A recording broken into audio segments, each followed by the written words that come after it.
நீங்கள் பார்த்து கொண்டிருப்பது நியூஸ் 21 செய்திகள். தமிழ்நாடு செய்திகளை உடனுக்குடன் தெரிந்து கொள்ள நியூஸ் 21 செய்திகளை பாருங்கள்.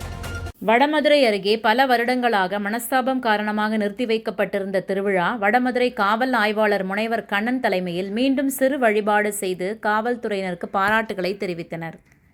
திண்டுக்கல் வேடசந்தூர் வட்டாட்சியர் அலுவலகத்தில் கடந்த 5/7/25 தேதியில் வடமதுரை அடுத்த வெள்ளைபொம்மன்பட்டியில் இரு சமூகத்திற்கு இடையே மனஸ்தாபம் ஏற்பட்டு அங்குள்ள அருள்மிகு பகவதி அம்மன், காளியம்மன், முத்தாலம்மன் மற்றும் மாரியம்மன் கோவில் கும்பாபிஷேகம் கடந்த 13 வருடங்களாக நடத்தாமல் கடந்த 8 வருடங்களாக கோவில் திறந்து சாமி கும்பிடாமலும் திருவிழாவும் நடத்தாமல் இருந்ததை முன்னிட்டு மதுரை உயர்நீதிமன்ற உத்தரவின்படி வேடசந்தூர் வட்டாட்சியர் சுல்தான் சிக்கந்தர், துணை வட்டாட்சியர் சக்தி, வடமதுரை காவல் நிலைய ஆய்வாளர் முனைவர் டி. கண்ணன், சார்பு ஆய்வாளர் வேலுமணி ஆகியோர் தலைமையில் இரு தரப்பினரிடையே சமாதான பேச்சுவார்த்தை நடத்தி அனைவரும் ஒரு தரப்பினராக இணைந்து அமைதியான முறையில் வழிபாடு நடத்துவது என்றும் ஊர் பொதுக்கூட்டம் நடத்தி கும்பாபிஷேகம் நடத்த தேதி குறிப்பிடுவது உள்ளிட்டவற்றை ஒருமனதாக முடிவு செய்தனர்.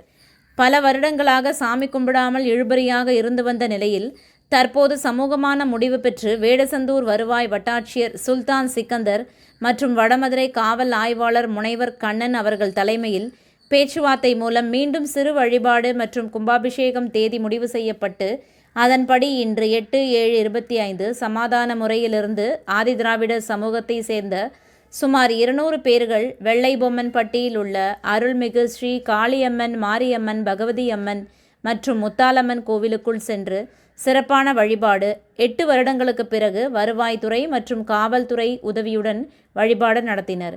மேலும் இந்த நிகழ்வில் வடமதுரை காவல் நிலைய ஆய்வாளர் கண்ணன் மற்றும் காவல்துறையினர், வருவாய்த்துறையினர் கலந்து கொண்டு பொதுமக்களுடன் சாமி தரிசனம் செய்து கொண்டனர். மேலும் பொதுமக்களும் சமூக ஆர்வலர்களும் காவல்துறையினரையும் வருவாய்த்துறையினரையும் பாராட்டுகளை தெரிவித்துக் கொண்டனர்.